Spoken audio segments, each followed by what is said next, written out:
We go. Welcome back to the Hitting the Turnbuckle podcast. What a guest we've got. How can I explain this guest? She's one of the best women's wrestlers in the world right now, if not the best. She'll probably say she's the best, and it's hard to disagree. Um, she was a three-time knockout champion. She is, of course, the Ring of Honor Pure Women's Champion right now. We're in the house with the Virtuosa herself, Deonna Purrazzo. Welcome to the show, Deonna. Thank you so much. It's great to have you on, and I appreciate your time. Deanna, look, I'm gonna get into it. Like Ring of Honor, where obviously you're the pure champion right now, they have recently changed into the new home, the WJCT studios. How has that been changed for you? Is that a good thing that Ring of Honor sort of got like a home now as such? Yeah, you know what? I think it's really interesting because I think it's allowed us all to focus on the storytelling in Ring of Honor. Mm. And I think that, being on the road, obviously in arenas in all these different cities, it's exciting because there's more of a crowd. The people, are more excited to see you because maybe they haven't for a long time. And so coming into the studio, I think, yeah, presents a unique opportunity to really engage the crowd in the storytelling that we're telling in Ring of Honor right now. We've seen me really be able to hone in with the Pure Championship on my story with Diamante, who was just announced. I'll be wrestling her at Supercard of Honor for the Pure Women's Championship. We've seen, interactions between me and Athena and Billy Starks. And so, just from a personal standpoint, I think it's given me everything that I've wanted to do with this Pure Women's belt in terms of more matches, storytelling, title defenses, and things like that. Yeah, it has been really, really good, but that's a hell of a dangerous opposition that you've got coming up in May the 15th there in Diamante. That is going to be one Yeah. hell of a contest between you two. Yeah, I mean, and it's been building. She's been disrespecting me, using my Fujiwara armbar against her opponents. That's a no-no in wrestling, right? That's the Yeah. ultimate sign of disrespect. And so, and I think that just in terms of like this whole MIT group, Athena and Billy and Diamante, they've been running roughshod over this division for years. And I think they forget that who created this division. The Ring of Honor Women's World Championship was created in my image. And so if they want to continue to bully this division, if they want to run roughshod and disrespect everyone that's in it, they're going to have to stand toe to toe with me. And so far, it's not gone according to their plans. Certainly hasn't, and hopefully it won't do coming up on May the 15th at Super Card of Honor. I was talking to my co-host the other day about AEW, and we were running through both men's and women's rosters, and we were saying like it is possibly the best feel. I know they say the slogan is where the best wrestle, but Yeah. when you literally look at the men's and women's roster on both the Ring of Honor side and the AEW side, it is hard to come up with an argument to say it isn't with the quality of wrestlers that you've got there. 1000%. I mean, we were just talking before we started filming about Will Ospreay being on our roster, right? Mm. He's arguably the best in the world for the last 10 years. And so if that's the top of our division and with John Moxley and then you have Kenny Omega, you have the Young Bucks, like we just have innovators from every corner of the wrestling world a part of our roster.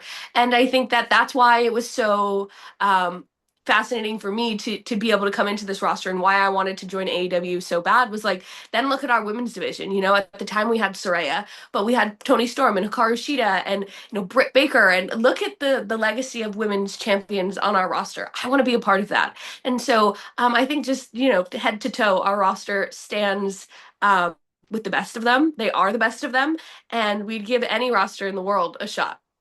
Oh, I reckon so. We couldn't believe it. We were reading off these names like, well, we haven't seen this one in a while. How are we like? But I will say, and I think TK needs to do it. Women's Continental Classic needs to happen. Ooh, I think so too. That'd be great. And I've seen a lot of fans like make mock brackets online, and I definitely think that we have the amount of talent to do it. And I think that being able to throw some women like myself, like Athena, like Billy Starks into that kind of tournament would really showcase our abilities and would get us more TV exposure on Dynamite or Collision versus just being in Ring of Honor and being able to mix those rosters. There's so many women on our roster I've never been in the ring with. Alex Windsor is one of them. I've never wrestled Yuka Sakazaki. I've never wrestled Riho. And so all of these girls that are on a roster that I'm like chomping at the bit to get in the ring with, that would be the perfect opportunity. I think so. I mean, look, they've done Blood and Guts. I mean, Blood and Guts was done, I think, last year or the year before. So why not? It needs to happen. It can happen, surely. It's going to happen. But I wanted to talk about all in because obviously, look, it's coming back over here, and we're very, very excited over here in the UK. But when it was first announced, and even though whether you're there or you wasn't, it was a risk. I mean, they announced this big stadium show. AEW had only been in existence 4 or 5 years at this point, and they announced this big stadium show in a foreign country, and you never quite know how it's going to go. But you absolutely knocked it out of the park in year one. Although I do have a little bit of an issue with it. I was meant to go to the first one, Okay. and 3 days before All In, I suffered acute heart failure, and I missed All In one, and I Oh was my watching it. goodness. I was watching it from my bed, and I was not happy. I went to the next one, but anyway, Yeah. going back to my question is, they took a massive risk, and some wrestling companies wouldn't do that. They showed a lot of guts to take the risk, but it 1,000,000% paid off on this instance. Yeah, I mean that's what AEW is all about. That's the very first All In Chicago. That's what it was all about. Mhm. Where they made a bet that they could sell 10,000 tickets, and they did, and look what it's blossomed into. So I think that's always just been a part of the heart and soul of AEW is taking risks and betting on ourselves and showing the world like with our backs against the wall, we're going to conquer. For me, I've not been a part of an All In yet. I was supposed to be on that very first one in Chicago, and I took myself off so I could go to NXT instead. And to be back in the company now, I have not been a part of one in the last 2 years. So I'm hoping this year is my year that I will be in the UK for All In, and I get to experience that too because I think that it's Wembley, it's incredible, it's like history making in itself to just stand in that building, let alone perform in it. So it's definitely something that's on my bucket list to do while I'm still at AEW, and I'm just my fingers are crossed. TK just booked Deonna for All In already. We want to see. We want to see her. We want to see. Look, it's we're the best wrestler, right? And you are Yeah. one of those. I wanted to touch on the technical wrestling. I'm a big fan of technical wrestling. Always have, always will, and especially in like a methodical style as well. I used to love it in the '80s where growing up, and if you were a submission specialist, you would automatically target the spot that you were trying to get to. That's how it worked. Do you think that technical wrestling gets the plaudits that it should do nowadays? I personally don't think it does, but do you think it does? No, no, I don't. I think that just as wrestling and the wrestling style has evolved, it's easy for fans to engage with the high flying. It's easy for them to engage with these crazy moves we see.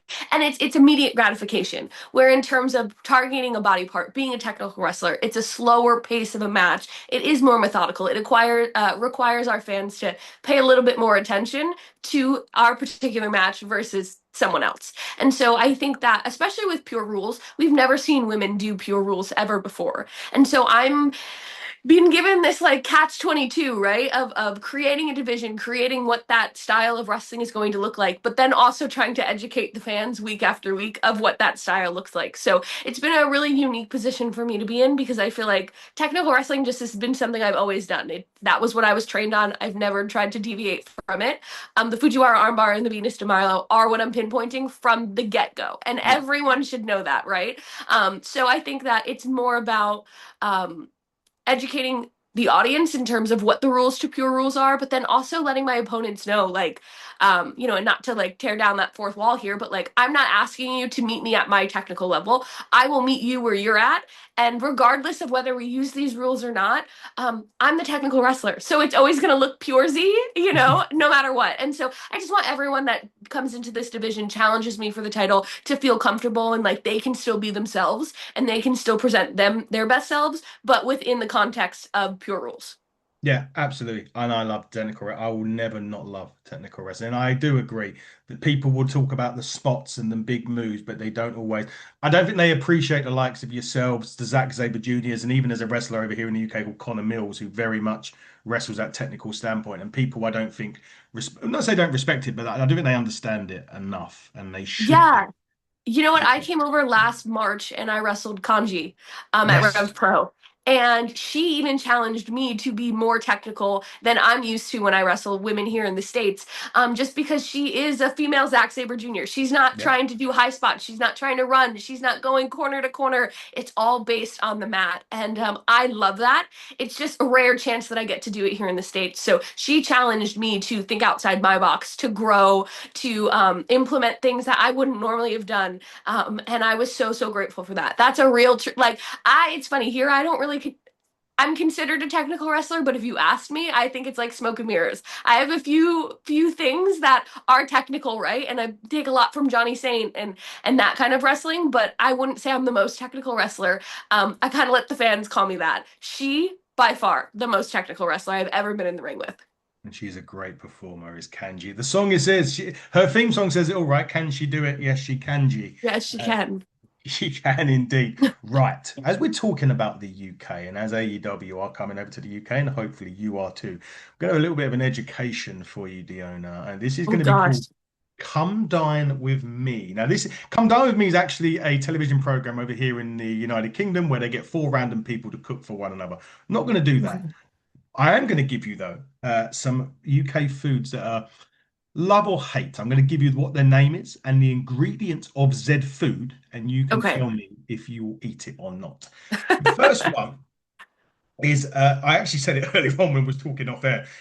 Pork pie. So what a pork pie is it's cold pork or served at room temperature, which is chopped up. It's got like a jellied pork or pork I'm fat on already top saying of it. no. I don't need you to tell me anymore. The answer is no. That is a no.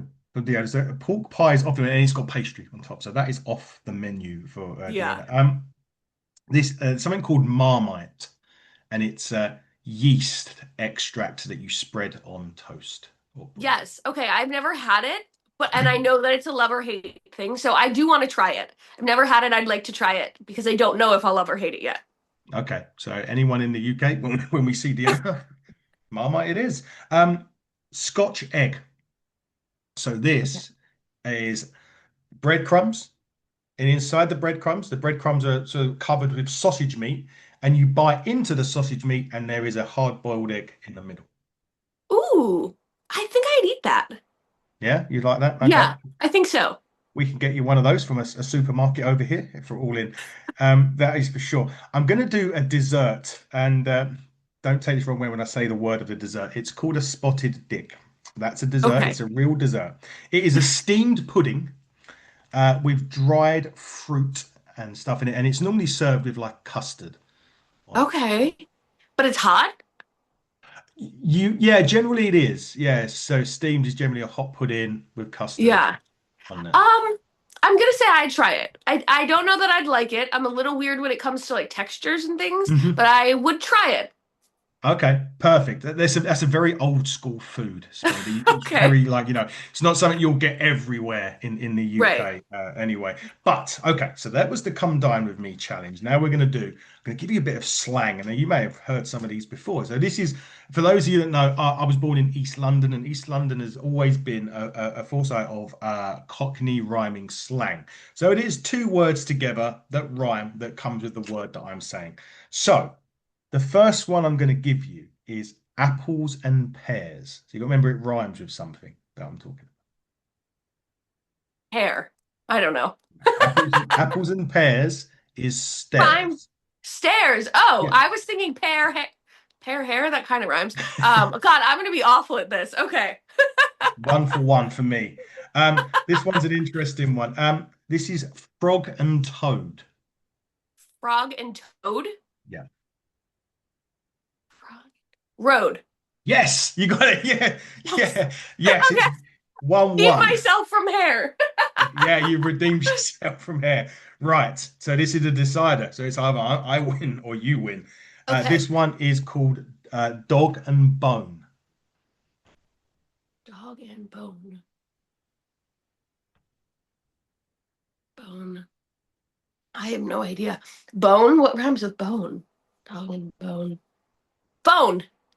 You win. The Virtuosa wins 2-1. It is a phone. Yes, there you go. So you Oh, are look at that. you're an honorary Londoner. There you go. You are an honorary Londoner. That is for sure. But Look, as we start to wrap up, Deonna, I have to ask, June 6th, Yeah. Battle for the Brave. Talk to us all about that.